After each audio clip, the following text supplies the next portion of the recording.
Hello students, vision eyes Prayagraj में आपका स्वागत है। हम लोग ग्लोबल वार्मिंग के विभिन्न पक्षों के संबंध में चर्चा कर रहे थे और हमने आप लोगों से चर्चा की थी कि कुछ कोरोना के केसेस के कारण जो हमारे क्षेत्र के आसपास थे, चर्चा को अचानक रोकना पड़ा था। मेकशिफ्ट अरेंजमेंट में हम पीपीटी के माध्यम से इस लेक्चर को कंप्लीट करेंगे। हम लाइव क्लास ले रहे थे, लेकिन स्थितियों के अचानक जो है हाथ से निकल जाने के कारण पीपीटी के माध्यम से हम ओबीएस स्टूडियो के माध्यम से इस लेक्चर को कंप्लीट करेंगे। तो अंतिम लेक्चर में हमने आपसे चर्चा किया था कि ग्लोबल वार्मिंग क्या होती है, ग्रीन हाउस गैसेस क्या होते हैं, ग्रीन हाउस इफेक्ट क्या होता है, फिर क्लाइमेटिक चेंज के बारे में चर्चा की थी। तो 1-2 मिनट में उन पक्षों के बारे में चर्चा कर ली जाए और फिर इसके बारे में हम लोग चर्चा करते हैं। देखिए, हमने ये चर्चा किया था कि ग्रीन हाउस क्या होते हैं। ठंडे प्रदेशों में कांच और प्लास्टिक के कक्ष बनाए जाते हैं, ग्लास के और प्लास्टिक के कक्ष होते हैं। तो ये क्या करते हैं, सोलर जो इंफ्रारेड रेडिएशन है, जो हीट रेडिएशन है, उसको अंदर तो आने देते हैं, लेकिन इस हीट एनर्जी को डिसिपेट नहीं होने देते। कहने का मतलब है हीट एनर्जी को लूज नहीं होने देते, यानी रात में भी ये कक्ष जो है सामान्य वातावरण की तुलना में ज़्यादा गर्म बने रहते हैं। ऐसी स्थिति में ठंडे प्रदेशों में कांच और प्लास्टिक के कक्षों में खेती की क्रिया को संपन्न किया जाता है। एग्रीकल्चर संबंधी जो क्रिया है सस्यन की, उसको संपन्न किया जाता है और तब इनको ग्रीन हाउस कहा जाता है, क्योंकि हरी सब्जियां उगाई जाती हैं, तो ऐसे कक्षों को ग्रीन हाउस कहा ही जाता है। अच्छा, पृथ्वी के वातावरण में कुछ ऐसी गैसें हैं, आपके स्क्रीन पर आप देखें कि carbon dioxide, methane, nitrous oxide और जलवाष्प वगैरह ऐसी प्राकृतिक गैसें हैं जो एक ग्रीन हाउस आवरण के रूप में कार्य करती हैं, एक ग्रीन हाउस लेयर के रूप में कार्य करती हैं। इन गैसों की विशेषता ये होती है कि सोलर एनर्जी को पृथ्वी के एटमॉस्फेयर के अंदर आने देती हैं, लेकिन पृथ्वी के एटमॉस्फेयर से इनको स्केप नहीं होने देती हैं। और इस तरीके से ये प्रभाव जो है वो ऐसा ही है जैसे ग्रीन हाउसेस का होता है। इसलिए ग्रीन हाउस गैसों की उपस्थिति के कारण जो एक प्रभाव उत्पन्न होता है उसको ग्रीन हाउस इफेक्ट कहा जाता है। और इस ग्रीन हाउस इफेक्ट के परिणाम स्वरूप क्या होता है, पृथ्वी का जो मीन टेम्परेचर वो बढ़ जाता है। हमने उस दिन के लेक्चर में, जो लास्ट लेक्चर हमने लिया था जिसके बाद अचानक क्लास रुक गई थी, हमने कहा था कि मीन जो ग्लोबल टेम्परेचर है वो अगर आप देखें तो +15 डिग्री सेंटीग्रेड के आसपास है। और ये भी चर्चा हुई थी कि अगर पृथ्वी के एटमॉस्फेयर से सारी ग्रीन हाउस गैसेस को हम हटा दें तो ये जो टेम्परेचर है, जो मीन टेम्परेचर की बात कर रहा हूँ, -20 चला जाएगा। हमने कहा था कि अगर पृथ्वी पर ये ग्रीन हाउस गैसेस ना रही होती तो सभ्यता के जिस रूप को आप देख रहे हैं शायद ना हुआ होता। ऐसा क्यों? क्योंकि सारा का सारा पानी जमा हुआ रहता और उद्विकास के लिए और एवोल्यूशन के लिए और पृथ्वी पर जीवन की उत्पत्ति के लिए या कहीं भी जीवन की उत्पत्ति के लिए वैज्ञानिक अवधारणा ये है कि मीडियम लिक्विड होना चाहिए, यानी द्रव पदार्थ जो होंगे उसके अंदर जीवन की उत्पत्ति की संभावना ज़्यादा है और ठोस और गैस पदार्थ जो हैं ये जीवन की उत्पत्ति के लिए उतने सहयोगी नहीं होते। तो अगर कल्पना करें कि पृथ्वी के एटमॉस्फेयर में ये कार्बन डाइऑक्साइड, मीथेन, जलवाष्प, नाइट्रस ऑक्साइड वगैरह जो है वातावरण में मौजूद होती ही नहीं, ये ग्रीन हाउस गैसेज ना होती, तो पृथ्वी का जो टेम्परेचर है, जो मीन टेम्परेचर है, वो -20 होता और -20 पर सारा का सारा पानी जमा होता, तो जीवन की उत्पत्ति हो ही नहीं पाती। अच्छा, तो इस तरीके से हम कह सकते हैं कि जो ग्रीन हाउस हैं गैसेस हैं ये पृथ्वी पर जीवन के बने रहने के लिए भी बड़ी उपयोगी हैं और इनकी एक पॉजिटिविटी है जो बहुत ज़रूरी है। अर्थात बगैर ग्रीन हाउस गैसेस के सपोर्ट के पृथ्वी पर जीवन शायद पनपा ही ना हुआ होता और हम और आप शायद यहाँ होते ही नहीं। लेकिन 1750 के बाद, जो हमारा बेस ईयर है, 1750 के बाद, 1750 के बाद पृथ्वी के एटमॉस्फेयर में हम देखते हैं कि 1750 के बाद एक शिफ्ट आता है। औद्योगिक क्रांति के परिणामस्वरूप पृथ्वी के वातावरण में carbon dioxide, methane, nitrous oxide जैसी गैसेस की वैल्यू बढ़ती चली जा रही है और इसके कारण जो हम देखते हैं कि पृथ्वी का जो टेम्परेचर है, जो मीन टेम्परेचर है, बढ़ता चला जा रहा है। तो ये जो टेम्परेचर राइज है ये क्या कहलाती है? ग्लोबल वार्मिंग कहलाती है। इसको भूमंडलीय ऊष्मन कहते हैं। पूरी पृथ्वी पर तापमान में जो वृद्धि है इसको ग्लोबल वार्मिंग कहते हैं, इसको भूमंडलीय ऊष्मन कहते हैं। और इसके कारण क्या हो रहा है? क्लाइमेटिक चेंज हो रहा है। क्लाइमेटिक चेंज हो रहा है। तो इस इवेंट को क्लाइमेटिक चेंज क्यों कहते हैं? हमने उस दिन भी आपसे कहा था। देखिए, डे टू डे जो एटमॉस्फेयर में टेम्परेचर में और ह्यूमिडिटी में जो परिवर्तन होता है, इसको समझिएगा। जो एटमॉस्फेयर में डे टू डे, यानी दैनिक रूप से, दैनंदिन रूप से जो आप देखते हैं, रोज बरोज पृथ्वी के तापमान में बदलाव होता है, जो आर्द्रता है उसमें बदलाव होता है, जो वर्षण है उसमें बदलाव होता है। तो जो डे टू डे परिवर्तन होता है इसको वेदर कहा जाता है। और 30 से 35 साल के बीच का जो वेदर होता है, जो एवरेज वेदर कंडीशंस होती हैं 30 से 35 साल में, उसको क्लाइमेट कहा जाता है।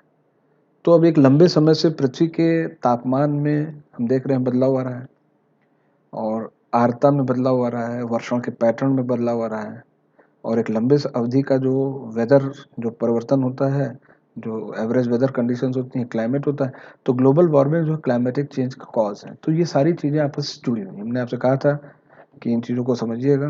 ग्रीन हाउस गैसेस क्या होती हैं, ग्रीन हाउस गैसेस के कारण ग्रीन हाउस इफेक्ट क्या होता है, ग्लोबल वार्मिंग क्या होती है। अब देखिए यहाँ हमने ये ग्रीन हाउस गैसेस लिख रखी हैं, फिर इसके बगल वाले बॉक्स में देखें ग्रीन हाउस इफेक्ट है, इसके नीचे ग्लोबल वार्मिंग है, इसके नीचे क्लाइमेट चेंज है। ये जो पीपीटी है ये एक फ्लो चार्ट के हिसाब से बनाई गई है। इसमें आप देखिए कि हम ग्लोबल वार्मिंग और क्लाइमेटिक चेंज के जो विभिन्न कारण हैं एक और हमने लिस्ट कर रखे हैं, और इस ग्लोबल वार्मिंग और जो क्लाइमेटिक चेंज है इसके क्या इफेक्ट और इम्पैक्ट पड़ेंगे ये इधर है। अच्छा, पीपीटी में बहुत सारे टॉपिक्स हैं, बहुत सारी सूचनाएं हैं, एक पीपीटी में कवर नहीं हो सकती, तो सीरीज ऑफ पीपीटी है, करीब 15-16 पीपीटीज हैं, और जो क्रमशः हम लोग अनवील करेंगे एक के बाद एक उसको देखेंगे। तो देखिए हम एक बार इसको आपके सामने प्रदर्शित कर देते हैं। आप देखिए कि पहले पीपीटी, ये हमारा जो है रेफरेंस, ये पीपीटी आप सामने इस समय देख रहे होंगे, ये हमारा रेफरेंस पीपीटी है। फ्लो चार्ट से हम विभिन्न पॉइंट्स को जोड़ रहे हैं कि ग्रीन हाउस इफेक्ट का क्या क्या प्रभावित इम्पैक्ट जो है इफेक्ट हो सकता है। जैसे इंटर्न्स वेदर फिनोमेना, अब देखिए कि हाल के वर्षों में जो है क्लाइमेट संबंधी जो है बहुत ही ज़बरदस्त पता लगा, चक्रवात बहुत बड़े बड़े आने लगे हैं, पता लगता है कि बहुत ज़्यादा जो है जंगल में आग लगने लगती है। इसी तरीके से अगर आप देखें तो एटमॉस्फेरिक वार्मिंग होगी। अब जब एटमॉस्फेरिक वार्मिंग होगी तो वाटर वेपर ज़्यादा बनेगा, बायोडाइवर्सिटी लॉस बहुत ज़्यादा हो जाएगा, हैबिटेट डिस्ट्रक्शन में लगेंगे। तो ये सारी चीज़ें फ्लो चार्ट के माध्यम से एक दूसरे से जुड़ी हुई हैं। तो पहली पीपीटी कार्डिनल है, इंपॉर्टेंट है, इसी के माध्यम से हम शेष लेक्चर को ड्राइव करेंगे। अच्छा, अब क्योंकि पहले पीपीटी में आप देखिए कि हमने कारण की चर्चा की थी, कारण और उनके क्या प्रभाव हैं। तो कारण में क्या इंगित है, agriculture, fossil fuel biomass burning और डिफॉरेस्टेशन। यहाँ पर जो पीपीटी है ग्लोबल वार्मिंग के कॉजेज को जो है ये जो है एलेबरेट करती है। एग्रीकल्चर में फॉसिल डिफॉरेस्टेशन, यहाँ देखिए आप एग्रीकल्चर के कारण ग्लोबल वार्मिंग संबंधी गैसेस कैसे उत्पन्न हो रही हैं, फॉसिल फ्यूल बर्निंग से क्या प्रभाव होता है, फिर डिफॉरेस्टेशन से क्या प्रभाव होता है। फिर ये चर्चा हुई थी कि ये सारी की सारी एक्टिविटीज़ यानी एग्रीकल्चर, फॉसिल फ्यूल बर्निंग और डिफॉरेस्टेशन जो है ये ग्रीन हाउस गैसेस, जीएचजी लिखा है, जीएचजी का मतलब है ग्रीन हाउस गैसेस, ये ग्रीन हाउस गैसेस को प्रोड्यूस करता है। एरो से आप देखिए, और यहाँ पर ये ऑरेंज कलर के बॉक्स में ग्रीन हाउस गैसेस का डिस्क्रिप्शन है। ये जो प्राइमरी ग्रीन हाउस गैसेस हैं, जो naturally existing green house gases हैं, केवल उन्हीं को एनलिस्ट किया गया है, शेष की चर्चा भी आगे आएगी। और जब ग्रीन हाउस गैसेस बढ़ती हैं वातावरण में तो क्या होता है, ऑफ कोर्स ग्लोबल वार्मिंग होता है, और ओशन एसिडिफिकेशन भी हो जाता है कार्बन डाइऑक्साइड के कारण। तो यहाँ देखिए फ्लो चार्ट से जुड़ा हुआ है। तो पहली तीन जो पीपीटीज आने वाली हैं क्रमशः, उसमें हमने कॉज का उल्लेख किया है, और उसके बाद वाली जो पीपीटी होंगी, अब देखिए यहाँ ग्रीन हाउस गैस से ग्रीन हाउस इफेक्ट आ गया, फिर global warming, climatic change, ocean acidification, इसके नीचे इसके इम्पैक्ट्स हैं। ग्रीन हाउस गैसेस प्राइमरी कौन कौन सी होती हैं, एंथ्रोपोजेनिक ग्रीन हाउस गैसेस मतलब क्या हुआ कि मनुष्यों के द्वारा जिन ग्रीन हाउस गैसेस का उत्पादन किया जाता है वो कौन कौन सी है, इसके नीचे आप देखिए यहाँ पर ये लिखी हुई है। फिर long lived green house gases कौन कौन सी हैं, और वातावरण में भूमंडलीय तापन में उनका क्रमशः क्या योगदान है, ये पीपीटी के माध्यम से हमने बोर्ड पर इसको लिखा भी था, क्योंकि पीपीटी हम ड्राइव कर ही रहे थे, पीपीटी आपके लिए बना ही रहे थे, तो इसको पीपीटी में इनकॉर्पोरेट कर दिया। आप आपके लिए देख पाना और उसको लिख पाना, नोट ले सकना आपके लिए ईजी होगा। और इसके नीचे ग्लोबल वार्मिंग पोटेंशियल है, इसकी भी चर्चा हमने ग्लोबल जो वार्मिंग का जो लेक्चर था उसमें हमने इसके बारे में चर्चा आपसे कर रखी थी। फिर ग्लोबल वार्मिंग और क्लाइमेटिक चेंज के क्या इम्पैक्ट हैं, इम्पैक्ट्स और उसके इफेक्ट, इम्पैक्ट इधर है और उस इम्पैक्ट के क्या इफेक्ट है। हालांकि अब देखिए कि इम्पैक्ट और इफेक्ट जो है हम यूजली इसको प्रभाव ही कहते हैं कि इसका क्या प्रभाव पड़ा, लेकिन अब देखिए कि इम्पैक्ट्स ही जो है इफेक्ट को कॉज करते हैं। जो इम्पैक्ट है जैसे पोलर आइस और ग्लेशियर, ग्रीनलैंड जो है उसका आइस मेल्ट हो रहा है, तो जब ये आइस मेल्ट हो रही है तो क्या होगा, सी लेवल राइज होगा, कोस्टल एरिया सबमर्जिंग होगी। तो अभी पोलर आइस के पिघलने का क्या है इफेक्ट हो रहा है, तो यहाँ इम्पैक्ट है। अब ग्रीन हाउस गैसेस का ग्लोबल वार्मिंग का इम्पैक्ट क्या है, पोलर आइस और ग्लेशियर्स पिघल रहे हैं, और इस इम्पैक्ट का इफेक्ट क्या पड़ा कि सी लेवल राइज हो रहा है। तो ये सारी चीज़ें हमने पहले भी आपसे कहा था कि जुड़ी हुई हैं। और यहाँ देखिए कि इसमें हमने फिर कि ये जो पहले 4 पॉइंट हैं ये ह्यूमन एक्सोडस और कॉन्फ्लिक्ट्स के लिए उत्तरदायी हैं। फिर आप देखिए कि जो 5वां पॉइंट है वो जो है कोरल ब्लीचिंग और रीफ डिस्ट्रक्शन का है। फिर छठा पॉइंट है। तो इन पॉइंट्स को हमने एक दूसरे के साथ जो है परस्पर जोड़ रखा है, जिससे जो है वो चीज़ें आपको ज़्यादा बेहतर हों। अच्छा, यहीं पर लेक्चर ख़त्म नहीं होता। ये आईपीसीसी की रिपोर्ट्स हैं। Special report on climatic change in land 2019 एक रिपोर्ट ये है। ये आपके लिए जानना ज़रूरी है। मेंस के लिए भी बहुत इंपॉर्टेंट है और प्रीलिम्स के लिए भी बहुत इंपॉर्टेंट है। इसमें जो जो 2 डिग्री सेंटीग्रेड का जो क्लाइमेटिक जो टेम्परेचर राइज है उसके संबंध में चर्चा की गई आईपीसीसी की 2019 की रिपोर्ट है। 2 पीपीटी आईपीसीसी की इस 2019 की रिपोर्ट को प्रदर्शित करेंगे जो जो क्लाइमेटिक चेंज और लैंड के ही संदर्भ में विशेष रूप से है। और फिर फॉलोइंग जो है वो एक और रिपोर्ट है आईपीसीसी की special report on ocean and cryosphere in changing climate 2019। तो पहली रिपोर्ट जो है लैंड और ग्लोबल वार्मिंग किस तरीके से एक दूसरे के साथ जुड़ी हैं, कैसे प्रभावित कर रही हैं एक दूसरे को। और दूसरी रिपोर्ट जो है ओशन और क्रायोस्फीयर यानी जो शीत प्रदेश हैं उनके ऊपर ग्लोबल वार्मिंग और चेंजिंग क्लाइमेट का क्या प्रभाव पड़ रहा है, इसको एनालाइज कर रही है ये दोनों। फिर वर्ल्ड मीटेरोलॉजिकल ऑर्गेनाइजेशन का स्टेटमेंट है, statement on state of global climate in 2019। ये भी आप देखिए 2019 की ये रिपोर्ट है। तो 3 रिपोर्ट जो है 2019 की इनकॉर्पोरेट की गई हैं। आप में जिन लोग पीसीएस वगैरह की तैयारी कर रहे हो तो ये 3 रिपोर्ट्स आप लोगों के लिए बहुत ही इंपॉर्टेंट होंगी। इसके ऊपर से क्वेश्चन प्रीलिम्स में आएंगे ही, और ऑफ कोर्स हमने पहले भी कहा है कि ये तो मेंस के भी टॉपिक होंगे ही होंगे। फिर एक और रिपोर्ट हमने ली है क्लाइमेटिक चेंज प्रेफरेंस इंडेक्स 2020। जो क्लाइमेटिक चेंज प्रेफरेंस इंडेक्स है, जर्मन वॉच नाम की एक संस्था है, उसने विभिन्न देशों को क्लाइमेटिक चेंज इंडेक्स में ढाल रखा है। और 2015 से ये रिपोर्ट रेगुलर बेसिस पर इनका प्रकाशन हो रहा है। बहुत खुशी की बात यह है कि पहली बार भारत जो है टॉप 10 कंट्रीज में शामिल हुआ है। और जो सभी देश जो इस सर्वे में शामिल हैं उसमें सबसे खराब performance United states of America की रही है। तो ये रिपोर्ट भी जो है आपके लिए बहुत इंपॉर्टेंट होगी। ये प्रीलिम्स के हिसाब से बहुत इंपॉर्टेंट होगी और असेसमेंट के लिए भी बहुत इंपॉर्टेंट होगी। तो विभिन्न पीपीटीज हैं। लेक्चर सीरीज हमारी डिस्टर्ब हो गई थी, लाइव क्लासेस हम नहीं लिख पा रहे थे। हमने कारण आपको पहले ही बता दिए थे कि घर के पास कुछ कोरोना संक्रमण ज़्यादा बढ़ गया है। तो एक तरीके से हम लोग जो है लॉकडाउन जैसे स्वघोषित लॉकडाउन में ही थे, रिस्क नहीं ले रहे थे। लेकिन लंबे समय तक जो है अगर संवाद टूट जाता है तो लेक्चर्स जो हैं उनका महत्व खत्म हो जाता है। तो ग्लोबल वार्मिंग वाला ये जो लेक्चर है हम क्रमशः इसको आप लोगों के साथ डिस्कस करेंगे लगातार। ये एक लेक्चर नहीं हो पाएगा, एक लेक्चर में 1 घंटे में सारी चीज़ों को डिस्कस करने में बड़ी दिक्कत हो जाएगी। तो हम ये जो ग्लोबल वार्मिंग के जो हमने आपको पीपीटी का प्रदर्शन किया है, हम लगातार 2 दिन इसको लोड करेंगे। हम आज हमने लोड किया है और एक फॉलोइंग डे हम इसको लोड करेंगे। 2 लेक्चर्स में हम लोग ये पूरी चीज़ें पढ़ेंगे। ध्यान से पढ़िएगा क्योंकि प्रीलिम्स और मेंस दोनों के लिए बहुत इंपॉर्टेंट। तो हमने चर्चा की शुरुआत कहाँ से की थी कि ग्रीन हाउस गैसेस क्या हैं और ग्रीन हाउस गैसेस जो है क्या है, ग्लोब जो है ग्रीन हाउस गैसेस का क्या प्रभाव होता है, ग्रीन हाउस इफेक्ट क्या है।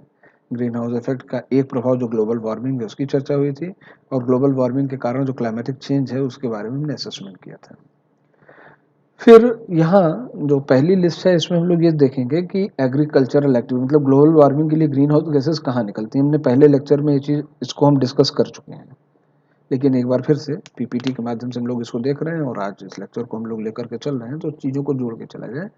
तो इस लेक्चर में हम लोग ये पहले ये देखते हैं कि किस तरीके से जो विभिन्न ग्रीन हाउस गैसेज हैं वो एग्रीकल्चरल सेक्टर से कैसे निकलती हैं, फॉसिल फ्यूल बायोमास बर्निंग से कैसे निकलती हैं, डिफॉरेस्टेशन, और इनका कुल क्या एक दूसरे के ऊपर प्रभाव होता है, कैसे चीज़ें जुड़ती हैं।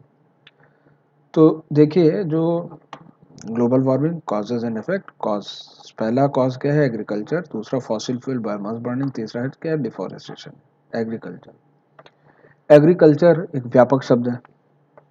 एग्रीकल्चर जो जो शब्द है वो व्यापक शब्द है। एग्रीकल्चर के अंतर्गत 2 घटक होते हैं, आप जानते हैं अच्छी तरीके से कि एग्रीकल्चर का एक घटक फार्मिंग कहलाता है, सस्यन, यानी जहाँ आप फसलों को बोते हैं, काटते हैं।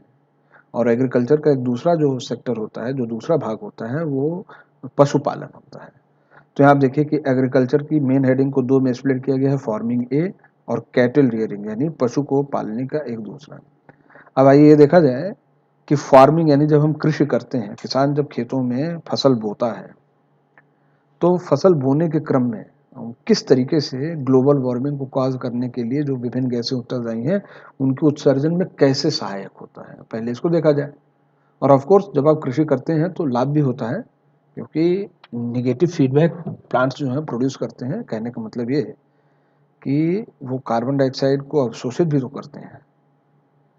तो अगर कोई क्रिया, ये समझिएगा, अगर कोई ऐसी क्रिया है जो ग्रीन हाउस गैसेस को वातावरण में छोड़ती है, अगर कोई ऐसी क्रिया है मनुष्य के द्वारा की जाने वाली या कोई प्राकृतिक ऐसी क्रिया है जिसके कारण वातावरण में ग्रीन हाउस गैसेस की मात्रा बढ़ती है, तो हम कहते हैं कि ये एक तरीके का जो है पॉजिटिव फीडबैक है।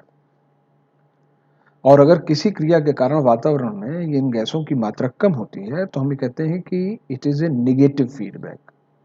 तो फीडबैक शब्द समझिएगा, किसी मतलब ग्लोबल वार्मिंग के संदर्भ में फीडबैक क्या होता है। अब फीडबैक तो क्या है, आप हमारे बारे में फीडबैक देखते हो, आप हमसे पढ़ रहे हैं, तो हम आपसे फीडबैक ले सकते हैं कि भाई हमारी ईमेल आईडी पर आप डाल दीजिए कि आपको लेक्चर कैसा लगा। तो अब दो चीज़ें होंगी, आप में से कुछ लोगों को बहुत अच्छा लगेगा तो आप लिखेंगे सर बहुत पॉजिटिव, तो बहुत अच्छा लगा। और कुछ लोग ऐसे भी हो सकते हैं कि सर क्लियर नहीं हुआ, बहुत अच्छा नहीं लगा, तो निगेटिव फीडबैक होगा। तो हमारे जो फीडबैक शब्द जो है एक व्यापक शब्द है। यहाँ क्लाइमेट चेंज में फीडबैक क्या है इसको समझिएगा। क्लाइमेट चेंज में जब हम बोलते हैं पॉजिटिव फीडबैक तो इसका मतलब होता है एक ऐसी मानवजात, ऐसी एंथ्रोपोजेनिक एक्टिविटी, ऐसी मानवजात क्रिया, ऐसी एंथ्रोपोजेनिक एक्टिविटी जिसके कारण एटमॉस्फेयर में ग्रीन हाउस गैसेस जैसे कार्बन डाइऑक्साइड, जैसे मीथेन, जैसे नाइट्रस ऑक्साइड आदि की मात्रा बढ़ती है, तो हम कहते हैं it is a positive feedback. और अगर किसी कारण हम वातावरण से इन गैसों की मात्रा कम कर सकें, जैसे हम अगर प्लांटेशन करें, खूब सारा प्लांट लगा दें, तो प्लांट क्या करेंगे, वातावरण से कार्बन डाइऑक्साइड को अवशोषित करेंगे। तो जिस मानवीय क्रिया के कारण, जिस एंथ्रोपोजेनिक एक्टिविटी या जिस नेचुरल एक्टिविटी के कारण वातावरण में ग्रीन हाउस गैसेस की मात्रा कम होगी तो उसे नेगेटिव फीडबैक कहेंगे। तो एग्रीकल्चर एक जो है एक ऐसी क्रिया है जो पॉजिटिव और नेगेटिव दोनों फीडबैक को जनरेट करती है। अभी आगे आएगा, यहाँ हम पॉजिटिव फीडबैक के बारे में चर्चा करेंगे, नेगेटिव फीडबैक विल फॉलो, वो बाद में आएगा। एग्रीकल्चर किस तरीके से पॉजिटिव फीडबैक उत्पन्न करता है, हमने क्या कहा था कि भाई एग्रीकल्चर को दो भागों में बांटते हो। एग्रीकल्चर के अंतर्गत दो भाग होते हैं। Agriculture includes farming as well as cattle rearing. Agriculture कृषि के अंतर्गत सस्यन और पशुपालन दोनों प्रकार की क्रियाएं हैं। तो सस्यन यानी कृषि की जो फार्मिंग वाली एक्टिविटी है किस तरीके से ग्रीन हाउस गैसेस को बढ़ाती है। अब देखिए, पैडी टू फील्ड है, यानी जो धान के खेत होते हैं, वो मीथेन गैस के बहुत बड़े उत्सर्जक होते हैं। तो और मीथेन गैस क्या है, क्लाइमेट चेंज के लिए उत्तरदायी गैसों में प्रमुख गैस है। तो मीथेन गैस जितनी ज़्यादा मात्रा में निकलेगी, हम कहेंगे कि ये पॉजिटिव फीडबैक है। फिर यूज ऑफ फर्टिलाइजर्स, अगर आप नाइट्रोजन बेस्ड फर्टिलाइजर्स को यूज करते हैं, अगर आप नाइट्रोजन आधारित उर्वरकों का प्रयोग करते हैं, उनको अपने खेत में छिड़कते हैं, तो बैक्टीरियल डिकम्पोजिशन के कारण नाइट्रस ऑक्साइड रिलीज होता है और कहाँ जाता है, एटमॉस्फेयर में जाता है। और अगर आप आगे आगे आगे पढ़ेंगे तो तीसरी नंबर की गैस जो ग्लोबल वार्मिंग के लिए उत्तरदायी है सबसे ज़्यादा, जिसका हिस्सा है, वो नाइट्रस ऑक्साइड है। और तो अब चाहे गेहूं का खेत हो, चाहे धान का खेत हो, चाहे अपने जो है आप कह सकते हैं लाही या सरसों लगा रखी हो, या मटर या चना हो, हर खेत में आप नाइट्रोजन बेस्ड फर्टिलाइजर्स को यूज करते हो। इस तरीके से दुनिया भर के तमाम खेत जहां नाइट्रोजन बेस्ड फर्टिलाइजर्स यूज हो रहे हैं, नाइट्रस ऑक्साइड को उत्पन्न करने में मदद दे रहे हैं। और इस तरीके से चाहे धान के खेत से मीथेन और अदरवाइज अन्य प्रकार की जो कृषि है उसमें यूज ऑफ फर्टिलाइजर्स जो हैं वो ग्लोबल वार्मिंग उत्पन्न करने वाली नाइट्रस ऑक्साइड को रिलीज करते हैं। तीसरी चीज क्या होती है, तीसरी चीज है कि कृषक जो है खेतों में फसल काटने के बाद जो पराली होती है उसको जला देते हैं। और जब कृषक जो है खेतों में पराली जलाते हैं, आप में से जो लोग करंट अफेयर्स को रेगुलरली फॉलो करते होंगे, यू विल बी नोइंग, आप इस चीज़ को जान रहे होंगे कि दिल्ली में प्रत्येक वर्ष जो है दिवाली के आसपास वातावरण में बहुत ज़्यादा जो है पोल्यूशन बढ़ जाता है। और तभी बताया जाता है कि पंजाब और हरियाणा और उत्तर प्रदेश, जो पश्चिमी उत्तर प्रदेश है, वहाँ के किसानों के द्वारा पराली जलाने के कारण समस्या उत्पन्न हुई। तो पराली क्या है, पराली is farm residue, English medium के जो छात्र देख रहे हो, खेत में जब आप फसल काट लेते हो, क्रॉप को काट देते हो, तो जो बची हुई चीज़ें होती हैं, जो ठूंठ वगैरह होती है, farm residue, that is known as पराली। जब हम फार्म रेजिड्यू को बर्न करते हैं, जलाते हैं, तो ऑफ कोर्स, क्योंकि ये एक तरीके का जो है आप कह सकते हैं बायोमास है, तो उसकी बर्निंग के कारण कार्बन डाइऑक्साइड गैस उत्पन्न हो जाती है। और इसी तरीके से मीथेन भी उत्पन्न होती है। ये चीज़ समझिएगा, आप कहेंगे मीथेन कहाँ से उत्पन्न होती है, तो बायोमास को जब हम बर्न करते हैं तो कार्बन डाइऑक्साइड तो ऑफकोर्स उत्पन्न होती ही है, पूरी रूप से अवघटित ना होने के कारण कुछ मात्रा में मीथेन भी उत्पन्न होती है। और फिर जो उसकी राख उड़ती है वायुमंडल में, जो सस्पेंडेड पार्टिकुलेट मैटर है, विशेष रूप से उसका जो कज्जल है, जिसे ब्लैक कार्बन कहते हैं, और जो ब्राउन कार्बन है, जो पीले भूरे रंग का होता है, कार्बन का ही एक रूप होता है, और वो ब्राउन कार्बन होता है। हमने पहले भी इसकी चर्चा की थी जब हम प्राइमरी ग्रीन हाउस गैसेस की चर्चा कर रहे थे। तो आप देखिए कि जब भी कभी हम खेत में रेजिड्यू बॉन्ड करते हैं, जब भी वन एवर वी बर्न पराली, जब हम पराली जलाते हैं खेत में, तो carbon dioxide, methane, suspended particulate matter के दोनों रूप, ब्लैक कार्बन और ब्राउन कार्बन, जो है वातावरण में जाते हैं। इस तरीके से खेती करने की क्रिया के दौरान किसान जो है ग्रीन हाउस प्रोड्यूसिंग जो गैस हैं, जो ग्रीन हाउस इफेक्ट प्रोड्यूस करने वाली गैस हैं, वो वातावरण में रिलीज कर देता है। ये क्या है, पॉजिटिव फीडबैक है। अच्छा, जब आप जुगाली करने वाले जानवरों को पालते हैं तो आप बहुत अच्छी तरीके से जानते हैं कि जुगाली करने वाले जानवरों के मुंह से कौन सी गैस निकलती है। आप अच्छी तरह से जानते हैं कौन सी निकलेगी, मीथेन, जैसा आपने बताया भी होगा, अपने आप सोचा भी होगा। तो यहाँ वही चीज़ लिखी है कि कैटल रियरिंग, यानी जब हम पशुपालन करते हैं, then methane from ruminant animals doing curling. ये क्या हुआ, रूमिनेंट एनिमल कौन होंगे, जो ऐसे जानवर हैं जिन्हें आप जुगाली करने वाले जानवर कहते हैं, उनको रूमिनेंट एनिमल कहा जाता है। और ड्यूरिंग कर्लिंग, जब वो जुगाली करते हैं तो जुगाली जो उसको कर्लिंग कहते हैं। तो मीथेन गैस जो है जुगाली करने वाले जानवरों के मुंह से निकलती है, और इस तरीके से जो मीथेन गैस पशुपालन की क्रिया में की जाती है, आप देखें कि ये भी green house effect producing gas में दूसरे नंबर की सबसे महत्वपूर्ण गैस है। अच्छा, कुछ ऐसे किसान हैं जो बहुत ही आधुनिक कृषि करते हैं, वो क्या करते हैं, गोबर को लेकर के गोबर गैस उत्पन्न करते हैं। गोबर गैस संयंत्र होते हैं, गोबर गैस जो है प्लांट्स होते हैं, उनमें गोबर को जो है एनारोबिक कंडीशन रखा जाता है, और ये जो है, जो आप कह सकते हैं, जो मेथोनोजन बैक्टीरिया है, उनके डिकम्पोजिशन से मीथेन गैस प्रोड्यूस होती है। जब भी कभी हम किसी, जो आप कह सकते हैं, बायोमास को, किसी भी जैव भार को एनारोबिक कंडीशन में, अवायवीय कंडीशन में, वायुविहीन परिस्थितियों में, ऑक्सीजन विहीन परिस्थितियों में बैक्टीरियल डिग्रेडेशन के लिए छोड़ देते हैं, तो पक्का है कि मीथेन निकलती है। तो जो पशुपालन करेगा, वो आप देखिए कि गोबर गैस के रूप में उत्पन्न कर रहा होगा, क्या, मीथेन गैस उत्पन्न कर रहा होगा। गोबर गैस जो है मीथेन गैस है। तो इस तरीके से एग्रीकल्चरिस्ट जो हैं, वो अपनी फार्मिंग और अपनी कैटल रियरिंग की क्रिया के माध्यम से green house effect producing gases को उत्पन्न करते रहते हैं। लेकिन केवल एग्रीकल्चर ही ग्लोबल वार्मिंग उत्पन्न करने वाली गैसेस के लिए उत्तरदायी। अच्छा, हमने क्या कहा था कि विकास की कुछ कीमत होती है।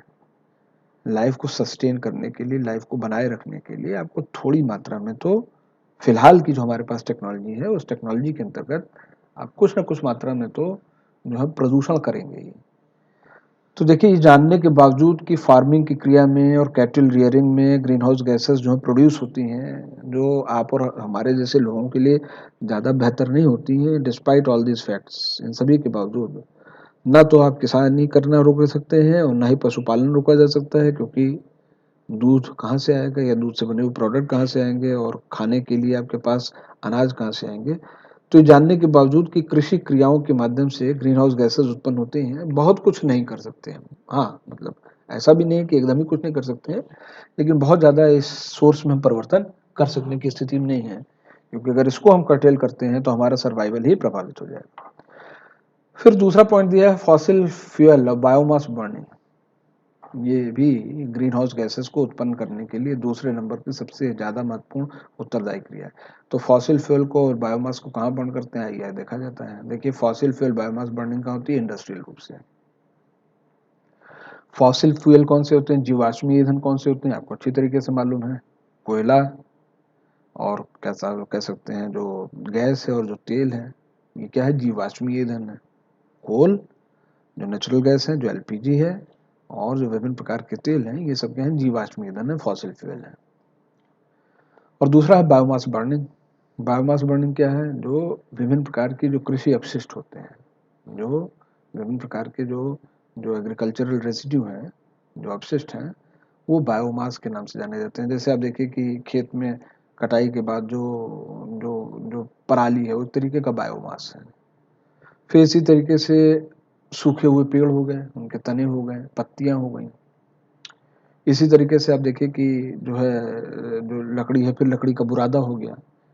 फिर अगर आप देखें तो गोबर का कंडा हो गया। ये सारी चीजें क्या हो गई, बायोमास हो गई। इसको भी हम बर्न करते हैं। मतलब ठीक है कि देश की सरकार के द्वारा जो है उज्ज्वला गैस चूल्हा योजना चालू की गई, जिसके माध्यम से बहुत सारे ग्रामीण लोगों को जो बिलो पॉवर्टी लाइन है, उनको सिलेंडर की सुविधा उपलब्ध कराई गई, सही है।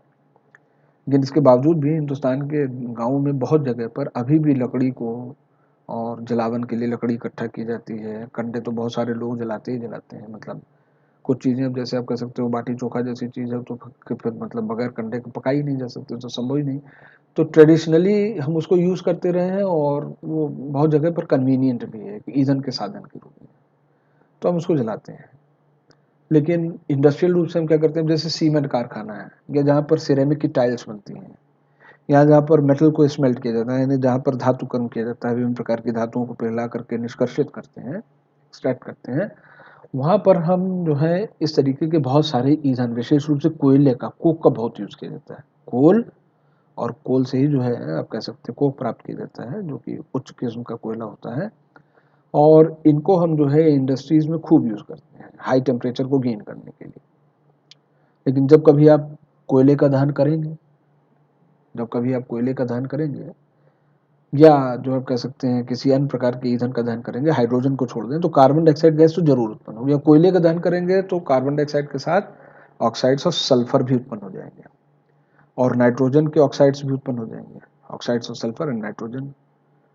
और जब कोयले का ऊंचे तापमान पर दहन किया जाता है तो सदैव फ्लाई ऐश उत्पन्न होती है, सदैव फ्लाई ऐश उत्पन्न होती है।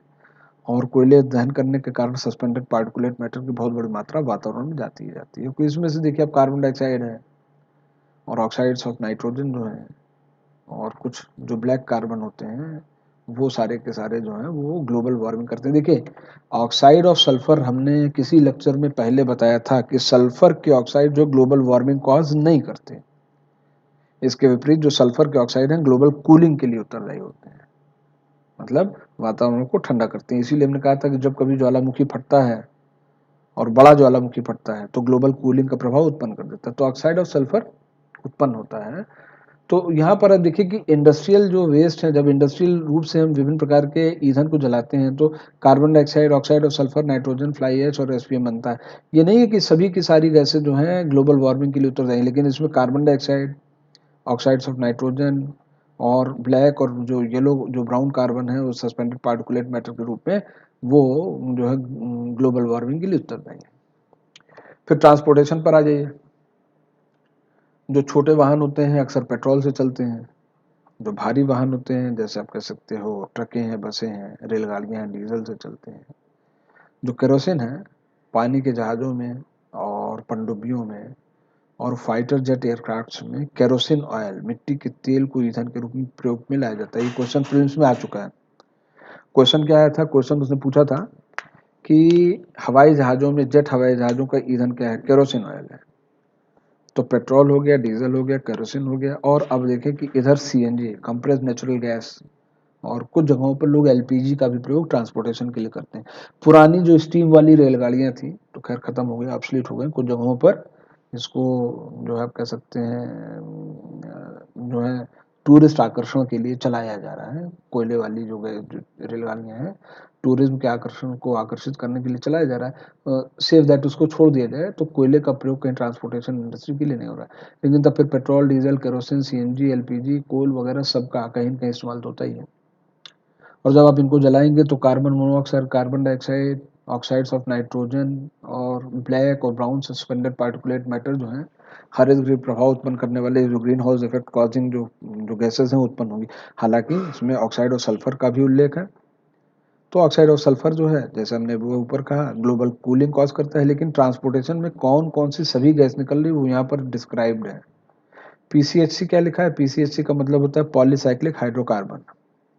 पॉलीसाइक्लिक हाइड्रोकार्बन ऐसे हाइड्रोकार्बन जो पॉलीसाइक्लिक होते हैं, यानी बहुचक्रीय होते हैं, यानी हाइड्रोकार्बन्स की रिंग एक दूसरे के साथ जुड़ती चली जाती हैं और तब वो पॉलीसाइक्लिक हाइड्रोकार्बन के रूप में निकलती हैं। दे आर कार्सिनोजेनिक, कैंसरकारी होती हैं और of course green house effect produce करती हैं। फिर घरों में आप नेचुरल गैस यूज करते हो, सीएनजी पाइपलाइंस बिछाई जाती हैं, केरोसिन यूज करते हो खाना बनाने के लिए, कोयला यूज करते हो, एलपी सिलेंडर्स को आप यूज करते हो, बायोमास यूज करते हो। और जब आप घरों में इन सभी चीज़ों को दहन करते हैं तो फिर वही सारे factor, carbon monoxide, carbon dioxide, oxide और sulphur, nitrogen, suspended particulate matter निकलते हैं। और अंतिम पावर जनरेशन है। देखिए भारत में बहुत बड़ी मात्रा में विद्युतीय ऊर्जा उत्पन्न करने के लिए थर्मल पावर प्लांट लगाए गए हैं, थर्मल पावर प्लांट। और ज़्यादातर थर्मल पावर प्लांट्स में या तो कोयला या तो गैस का इस्तेमाल हो रहा है। हालांकि कुछ जगहों पर जो आप देखिए कि ऐसे थर्मल पावर प्लांट्स भी लगाए गए हैं जो सिविक वेस्ट, जो नागरिक वेस्ट है उसको जला करके उससे उत्पन्न किया जाता है, तो उसका यहाँ पर उल्लेख नहीं है। लेकिन ज़्यादातर जो बड़े थर्मल पावर स्टेशन है उसमें कोयला अथवा गैस को ही जला करके बिजली उत्पन्न की जाती है। और जब आप कोयले को जलाएंगे तो मानी बात है carbon dioxide, oxides of sulphur and nitrogen वगैरह उत्पन्न होंगे। और पावर जनरेशन में क्योंकि ऊपर ऊंचा तापमान होगा तो फ्लाई गैस भी उत्पन्न होगी। तो इस तरीके से आप देखिए कि जो ग्लोबल वार्मिंग के कॉजेज है एग्रीकल्चर और फॉसिल फ्यूल बायोमास बर्निंग, दो फैक्टर हो गए। और डिफॉरेस्टेशन भी ग्लोबल वार्मिंग के लिए जो है उत्तरदायी होता है। देखिए डिफॉरेस्टेशन जो है स्वयं सीधे हरित गृह पैदा उत्पन्न नहीं करता। डिफॉरेस्टेशन जो है कैसे हरित गृह गैसों के लिए उत्तरदायी है, तो आइए इसको देखा जाए। देखिए डिफॉरेस्टेशन का मतलब क्या होता है, जब हम विभिन्न कारणों से जंगलों को काटते हैं या विभिन्न कारणों से जंगलों को काटते हैं तो इस पूरी क्रिया को डिफॉरेस्टेशन कहते हैं। यानी जो फॉरेस्ट होते हैं उनको हम काट के साफ कर देते हैं, तो ये पूरी जो क्रिया होती है डिफॉरेस्टेशन कहलाती है। जब हम डिफॉरेस्टेशन करते हैं तो हम ग्लोबल वार्मिंग जो होती है उसको जो आप कह सकते हैं ग्लोबल वार्मिंग के ऊपर जो है प्रभाव पड़ जाता है, यानी ग्लोबल वार्मिंग बढ़ने लगती है। तो हम क्यों डिफॉरेस्टेशन करते हैं? बहुत सारे हमारे उद्देश्य हो सकते हैं, जैसे इंडस्ट्रियलाइजेशन, मतलब औद्योगिकरण के कारण उद्योगों की स्थापना करनी है, किसी जंगल काटा गया वहाँ उद्योग लग गए। जैसे आप देखिए कि कई एक ऐसे जगह हो सकते हैं, जैसे हम लोग कह सकते हैं कि टाटा नगर वगैरह जो है वो इसी तरीके से बने हैं। या अर्बनाइजेशन है, नए नगर की स्थापना करनी है, या फार्मिंग करने के लिए, या कैटल रियरिंग के लिए हम जगह जगह पर विभिन्न मानवीय कारणों से जंगलों को काटते हैं। और जब हम जंगलों को इस तरीके से काटते हैं तो अब देखिए कि सीधे सीधे क्या प्रभाव पड़ता है, कार्बन कैप्चर खत्म हो जाता है। हमने क्या कहा था कि पेड़ पौधे जो हैं वो सीधे सीधे प्रकाश संश्लेषण, फोटोसिंथेसिस की क्रिया के द्वारा कार्बन डाइऑक्साइड को कैप्चर कर लेते हैं और उस कार्बन डाइऑक्साइड को ग्लूकोज के रूप में कन्वर्ट करके, या आप कह सकते हैं अन्य जो पॉलीसेक्राइड्स हैं उनके रूप में कैप्चर कर देते हैं। इस तरीके से वो कार्बन कैप्चरिंग का कार्य करते हैं। अच्छा, पूरे एक साल में जितनी भी कार्बन डाइऑक्साइड गैस उत्पन्न होती है उसका लगभग 50% भाग, यहाँ देखिए लिखा हुआ है, almost 50% carbon dioxide is captured annually by plants. यानी एक साल में आप जितनी कार्बन डाइऑक्साइड पैदा कर रहे हैं, इस समय मनुष्यों के द्वारा जितनी कार्बन डाइऑक्साइड पैदा की जा रही है उसका लगभग लगभग 50% कार्बन डाइऑक्साइड जो है एक साल के भीतर पौधों के द्वारा कैप्चर किया जा रहा है। चाहे वो पौधे एक्वाटिक हों यानी जलीय हों, और चाहे टेरेस्ट्रियल यानी स्थलीय हों। यानी समस्त जलीय और स्थलीय वनस्पतियों के द्वारा मनुष्यों के द्वारा उत्पन्न होने वाली कार्बन डाइऑक्साइड का ऑलमोस्ट 50% भाग रिकैप्चर कर लिया जाता है। इस तरीके से पेड़ पौधे कार्बन सिंक के रूप में कार्य करते हैं। कार्बन सिंक ऐसी कोई भी प्रणाली जो कार्बन को कैप्चर करती है वो कार्बन सिंक के रूप में कार्य करती है। अब अगर हमने पेड़ को काट दिया तो दो घाटे हो गए। पहला क्या हुआ, कार्बन डाइऑक्साइड, पौधे कार्बन डाइऑक्साइड को ग्लूकोज के रूप में बदल देते हैं और ऑक्सीजन को वायुमंडल में रिलीज कर देते हैं। पौधे कार्बन डाइऑक्साइड को इनटेक करते हैं, अपने शरीर के भीतर कार्बन कैप्चर करते हैं और बदले में वायुमंडल में ऑक्सीजन छोड़ देते हैं। तो जब हम पेड़ को काटेंगे तो पेड़ जब रहेगा ही नहीं तो कार्बन डाइऑक्साइड को कैप्चर नहीं करेगा, कार्बन डाइऑक्साइड को कैप्चर नहीं करेगा और आपके लिए ऑक्सीजन जनरेट नहीं करेगा। और दूसरी चीज़ ये होगी कि जब आप पेड़ को काट दे रहे हैं तो कार्बन कैप्चर नहीं कर रहा, अगर कहीं आपने उसको जला दिया तो कार्बन डाइऑक्साइड को फर्दर इंक्रीज कर दे रहे हैं। तो पेड़ को काटने से क्या प्रभाव पड़ा? पेड़ को काटने से हुआ कि हम कार्बन कैप्चरिंग की जो क्षमता हमें प्राकृतिक रूप से प्राप्त है वो खत्म हो जा रही है, और आपने कहीं उस पेड़ को जला भी दिया तो एडिशनल कार्बन को आपने वातावरण में रिलीज कर दिया। मैंने अगर उस पेड़ का आप कोई फर्नीचर बना लेते हो और कोई उपयोग कर लेते हो, नहीं जलाते हो तो नहीं रिलीज होगा, लेकिन अगर आपने उसको जला दिया तो एडिशनल कार्बन भी आप वातावरण में रिलीज कर दे रहे हो।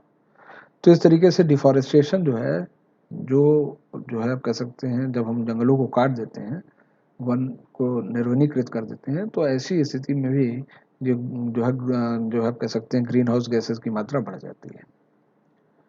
तो कॉजेज या रीज़न क्या है, क्यों वातावरण में ग्रीन हाउस गैसेस की मात्रा बढ़ रही है? आप देखिए यहाँ ये कॉजेज लिखे हुए हैं, agriculture, fossil fuel, biomass burning और डिफॉरेस्टेशन। ये 3 ऐसे कारण हैं जिसके कारण GHG यानी ग्रीन हाउस गैसेस की मात्रा वातावरण में बढ़ रही है।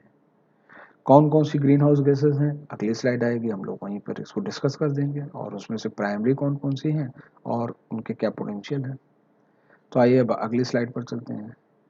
देखिए एग्रीकल्चर की गतिविधियां, फॉसिल फ्यूल बर्निंग की गतिविधियां और डिफॉरेस्टेशन कंट्रीब्यूट्स इन ग्रीन हाउस गैस एमिशन। इसकी वजह से ग्रीन हाउस गैस की मात्रा बढ़ जाती है, और जब ग्रीन हाउस गैसेस की मात्रा बढ़ती है तो उससे ग्रीन हाउस प्रभाव पड़ता है, और इस ग्रीन हाउस प्रभाव के कारण ग्लोबल वार्मिंग और क्लाइमेटिक चेंज होती है और दूसरी ओर ओशन एसिडिफिकेशन होता है, यानी जो जो ओशन है, जो समुद्र है, वो उसकी जो है अम्लीयता का स्तर बढ़ रहा है। अभी आगे इसकी चर्चा आ जाती है।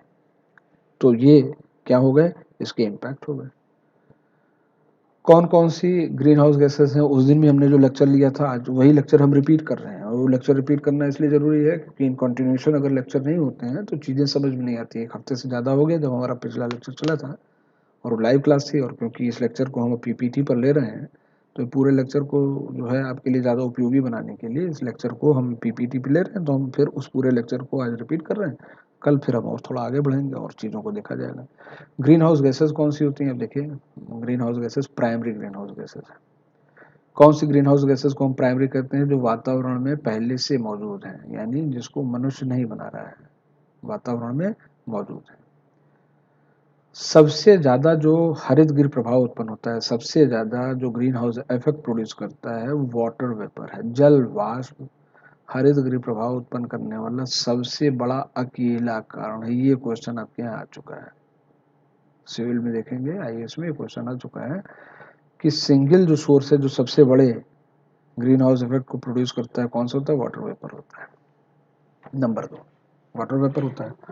नंबर 2 है कि कार्बन डाइऑक्साइड, प्राइमरी गैस जो ग्रीन हाउस गैस है, दूसरा जो है कार्बन डाइऑक्साइड है, कार्बन डाइऑक्साइड, और तीसरी मीथेन और चौथी नाइट्रस ऑक्साइड। ये चारों गैस पृथ्वी के वातावरण में पहले से मौजूद है, मतलब जब से पृथ्वी बनी है तब से ये चारों गैसेस मौजूद है, और क्योंकि ये पहले से मौजूद है इसलिए इनको प्राइमरी कहते हैं। और इसका प्रभाव क्या हुआ था, हमने कहा था कि ग्रीन हाउस गैसेस वातावरण के तापमान को बढ़ा रही हैं, लेकिन इस बारे में विचार मत कीजिएगा कि हम संपूर्ण ग्रीन हाउस गैसेस को एनिहिलेट कर दें, वातावरण से खींच ले बाहर। क्योंकि अगर हमने ये दुस्साहस किया, अगर हमने ऐसा वेंचर किया, अगर हमने पृथ्वी के वातावरण से सारी ग्रीन हाउस गैसेस को एलिमिनेट कर दिया, हटा दिया, तो पृथ्वी का मीन टेम्परेचर जो +15 है -20 हो जाएगा, और सारा का सारा पानी बर्फ हो जाएगा, और आज भी हमारे और आपके लिए सरवाइव कर पाना बड़ा मुश्किल होगा, क्योंकि वाटर साइकिल खत्म। अगर सारा का सारा पानी बर्फ हो जाए, -20 वाली बर्फ हो जाए, तो पीने के लिए भी पानी पिघलाना पड़ेगा, और नहाना धोना तो छोड़ ही दीजिए। और जब सारा पानी जम जाएगा तो फिर वनस्पतियां भी नहीं पनपेंगी। कहने का मतलब है एक बर्फीला रेगिस्तान हो जाएगा और सब चीज़ें धीमे धीमे खत्म हो जाएंगी। तो प्राइमरी ग्रीन हाउस गैसेस हमारे और आपके एग्जिस्टेंस के लिए बहुत ही इंपॉर्टेंट है, लेकिन ऑफ लेट 1750 के बाद ये हुआ है कि मनुष्यों की गतिविधि के कारण कार्बन डाइऑक्साइड, मीथेन और नाइट्रस ऑक्साइड की मात्रा बढ़ गई है। आप देखिए हमने वाटर वेपर का जिक्र नहीं किया है, हम बोले ही नहीं। हमने कहा 1750 के बाद ऑफ लेट मनुष्यों की गतिविधियों के कारण, एंथ्रोपोजेनिक एक्टिविटी के कारण एटमॉस्फेयर में कार्बन डाइऑक्साइड, मीथेन और नाइट्रस ऑक्साइड की मात्रा बढ़ गई है। Why not water vapour? Water vapour क्यों नहीं बढ़ रहा है? क्योंकि मनुष्य अपनी विभिन्न एक्टिविटीज, 3 एक्टिविटी हम लोगों ने पढ़ी, घरेलू पढ़ी थी, डोमेस्टिक, इंडस्ट्रियल पढ़ी थी, तीसरा हम लोगों ने जो है पढ़ा था एग्रीकल्चर। ये 3 ही एक्टिविटी अभी हम लोगों ने पीछे पढ़ी। मनुष्य की जितनी भी गतिविधियां हैं अपने सर्वाइवल के लिए आप जो कुछ भी कर रहे हो, वो सारी की सारी चीजें अगर आप देखेंगे तो किसी भी तरीके से वो सारी की सारी चीजें जो हैं इतने वाटर वेपर को उत्पन्न नहीं कर रही हैं कि जिसके कारण क्लाइमेटिक इफेक्ट आना शुरू हो जाए। और दूसरी चीज ये है कि जब से पृथ्वी का निर्माण हुआ, ये बहुत इंपॉर्टेंट पॉइंट बोल रहा हूँ, जब से पृथ्वी का निर्माण हुआ है पृथ्वी पर वाटर की टोटल मात्रा में कोई भी परिवर्तन नहीं हुआ है। फिर से एक बार समझिएगा, पृथ्वी जब से बनी है तब से आज तक पृथ्वी पर वाटर की टोटल क्वांटिटी ना एक को बूंद बढ़ी है ना घटी है। हाँ, ये हो सकता है कि किसी काल में जब हिमयुग रहा हो तो वाटर की बहुत बड़ी मात्रा बर्फ हो गई हो, और जब हॉट एजेस आती हैं तो वाटर की बहुत बड़ी मात्रा जो है वो पानी और जलवाष्प के रूप में होती है और आइस की मात्रा घटती है, जैसे इस समय हो रहा है। लेकिन आप ना तो वाटर को खत्म कर सकते हो ना तो वाटर को क्रिएट कर सकते हो, क्योंकि आप जानते ही हैं साइंस में एक सिद्धांत है, ना तो पदार्थ पैदा कर सकते हो ना तो पदार्थ को नष्ट कर सकते हो, केवल उसका रूप बदला जा सकता है। तो टोटल जो वाटर वेपर है वो साइकिल होता रहता है। जो टोटल वाटर की जो मात्रा है पृथ्वी पर वो साइकिल में बदलता रहता है, कभी वेपर के रूप में होगा, कभी कंडेंसेशन के बाद जो है लिक्विड वाटर के रूप में होगा, और कभी जब वो फ्रीज कर जाएगा तो वो आइस के रूप में होगा, लेकिन total quantity will remain same. तो वाटर वेपर को हटा दीजिए, कार्बन डाइऑक्साइड से कहानी शुरू होती है। फिर क्या हुआ कि 1920 के बाद विभिन्न प्रकार की जो गतिविधियां हैं उसमें मनुष्यों ने विभिन्न प्रकार की अन्य गैसों को भी पैदा करना शुरू किया, जैसे CFC है, HCFC है, PFC है, टेट्राफ्लोरोमीथेन है, नाइट्रोजन ट्राइफ्लोराइड है, सल्फर हेक्साफ्लोराइड है। ये सारी की सारी ऐसी गैसेस हैं जो एंथ्रोपोजेनिक सी जो है GHG कहलाती हैं, यानी मानव निर्मित हरितगृह गैसें हैं ये, CFC से लेकर के सल्फर हेक्साफ्लोराइड। अच्छा, ये जो गैसें हैं ऊपर जो 4 लिखी हैं ये क्या है? प्राइमरी है। नीचे वाली जो लिखी हुई क्या है? एंथ्रोपोजेनिक है। ऊपर की जो 4 है इसमें सबसे बड़ा कंट्रीब्यूटर कौन है? Water vapour. लेकिन हम वाटर वेपर को अलग कर देंगे, क्योंकि वाटर वेपर को हम ना तो प्रोड्यूस कर रहे हैं और ना उसकी मात्रा में हमको बहुत बड़ा परिवर्तन कार्य कर रहे हैं, तो उसको छोड़ दीजिए। कार्बन डाइऑक्साइड से शुरू होगा। कार्बन डाइऑक्साइड से लेकर के सल्फर हेक्साफ्लोराइड तक जितनी भी गैसें यहाँ लिखी हुई हैं, जितनी भी यहाँ से लेकर के लिखी हैं, जितनी भी ये गैसें हैं यहाँ पे लिखी हुई हैं, ये सारी की सारी गैसेस जो हैं पृथ्वी पर ग्रीन हाउस इफेक्ट को प्रोड्यूस करने के लिए जो है उत्तरदायी है। लेकिन सभी का जो प्रभाव है उसकी मात्रा अलग अलग है, यानी हर गैस जो पृथ्वी को ग्रीन हाउस इफेक्ट से प्रभावित कर रही है वो अलग अलग मात्रा में ही प्रभावित कर रही है, कहने की सभी की मात्रा एक बराबर नहीं है। तो मात्रा देखिए, carbon dioxide, methane, nitrous oxide और CFC एंड अदर जो फ्लोरिनेटेड गैसेस हैं उनका ये लिस्ट दी हुई है, माने कौन कितने उत्तरदायी है। 1750 क्यों हमारा बेस ईयर है? जो हमने पहला लेक्चर लिया था, जब हमने एनवायरनमेंट का जो पहला लेक्चर है उसको देखिएगा, तो why 1750 considered as a base year वहां पर डिस्कस है, ये प्री इंडस्ट्रियल टाइम है। 1750 में कार्बन डाइऑक्साइड की वातावरण मात्रा 278 ppm थी और 2018 में 407 यानी 400 ppm को क्रॉस कर चुकी है। टोटल इंक्रीज जो है मात्रा में 147% है। और सभी गैसों में जो टोटल जो इम्पैक्ट है, यानी अगर हम ग्राफ पर विभिन्न गैसों के कंट्रीब्यूशन को प्रदर्शित करें तो कार्बन डाइऑक्साइड अकेले ही ग्लोबल वार्मिंग के लिए 66% उत्तरदायी है, 66%। मीथेन दूसरी गैस है, ये 722 पार्ट पर बिलियन की मात्रा में 1750 में थी, और मनुष्यों की गतिविधियों के कारण इसकी मात्रा 1869 ppb 2018 में रिकॉर्ड की गई है। अब देखिए ये इंक्रीज 259% है। और मीथेन 17%, ग्लोबल वार्मिंग में मीथेन जो है 17% की रिस्पॉन्सिबिलिटी को होल्ड करती है। नाइट्रस ऑक्साइड की मात्रा 269.1 ppb थी 1750 में, और 2018 में बढ़कर के 331.1 ppb हो गई है। 123% का इंक्रीज है ये। और नाइट्रस ऑक्साइड जो है 6% के लिए रिस्पॉन्सिबल है। और CFC एंड अदर जो फ्लोरिनेटेड गैसेस हैं, क्योंकि all CFC is produced after 1930, तो 1750 में तो हम कुछ कर ही नहीं सकते हैं। CFC जो है वो 11% यानी टोटल ग्लोबल वार्मिंग में सीएफसी का कंट्रीब्यूशन कितना है, 11% है। सीएफसी एंड अदर जितनी भी गैसेज अभी आपने देखी, ये सारी की सारी गैसेज कौन सी हैं, ये सारी की सारी गैसेज वो हैं जो किसी न किसी तरीके से हमारे और आपके लिए जो है ग्रीन हाउस इफेक्ट को प्रोड्यूस करती हैं। लेकिन ये क्या है, ये एक सेक्शन है, जिस सेक्शन में हम लोगों ने ये देखा कि किस तरीके से अलग अलग ग्रीन हाउस गैसेस प्रोड्यूस हो रही हैं, जो मनुष्यों के द्वारा निर्मित भी हैं और जो वातावरण में पहले से मौजूद थी, वो किस तरीके से उत्पन्न हुई। अगला जो पॉइंट है वो global warming potential for 100 years है। तो ग्लोबल वार्मिंग पोटेंशियल क्या है, इट इज ए कंपेरिजन। अब देखिए है क्या, इससे पहले वाली जो स्लाइड है इसमें आप देखिए कि कार्बन डाइऑक्साइड को हम 66% के लिए रिस्पॉन्सिबल मान रहे हैं और दूसरे में हमने पोटेंशियल इसका 1 रखा है, और मीथेन को हम कह रहे हैं कि कार्बन डाइऑक्साइड की तुलना में 28 से 34 गुना ज़्यादा जो है प्रभावशाली गैस है। और nitrous oxide with respect to carbon dioxide 298 times ज़्यादा प्रभावशाली है। यानी यहाँ इस टेबल में हम विद कार्बन डाइऑक्साइड तुलना कर रहे हैं। तो पहली जो long live green house gases हैं, जो पहली पीपीटी अभी हम लोगों ने देखी है, उसमें हमने केवल रिस्पॉन्सिबिलिटी फिक्स की है, लेकिन तुलना वहां पर मौजूद नहीं है। लेकिन आज का लेक्चर हम यही फिनिश करेंगे long live green house gases पर। कल हम लोग सेकेंड पार्ट उठाएंगे ग्लोबल वार्मिंग का, और जो अगली पीपीटीज हैं जो global warming potential for 100 years के नाम से हैं, वहां से हम लोग लेकर के चलेंगे। और वो ज़्यादा इंपॉर्टेंट क्यों होगा, क्योंकि जितनी भी रिपोर्ट्स हैं ग्लोबल वार्मिंग से कंसर्न, इंपॉर्टेंट और नई, वो सारी की सारी अगले लेक्चर में ही हम लोग लेंगे। आज के लिए इतना ही। Thank you. घर में रहिएगा, कोरोना केसेस बढ़ते जा रहे हैं, वेंचर करने की जरूरत नहीं है, बहुत ज़्यादा रिस्क लेने की जरूरत बिल्कुल भी नहीं है। कल मिलेंगे, इसी जगह से हम लोग चर्चा आगे करेंगे।